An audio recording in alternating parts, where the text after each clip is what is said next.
nie. Jak nepomôže, som toto bude najlepšie. Ja si to nepomôže. Ale nie nepomôže, ale nie, toto bude najlepšie. Ale nie, toto nepomôže, musí to byť tak. Ja to nedávam, ja už končím. Ale nie.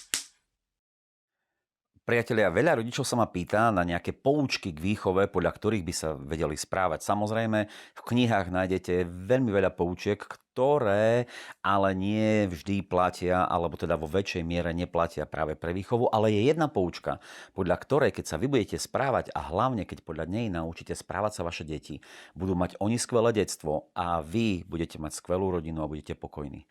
Naučte svoje deti, že vaše deti môžu chcieť všetko, čo môžu, ale nemusia dostať všetko, čo budú chcieť. To znamená, že vaše deti sa musia naučiť, že sú nejaké hranice a v tých hraniciach sa môžu slobodne hýbať, ale že aj vy ste slobodní a že vy môžete tiež povedať nie a pekne im to vysvetliť a vtedy budete všetci spokojní.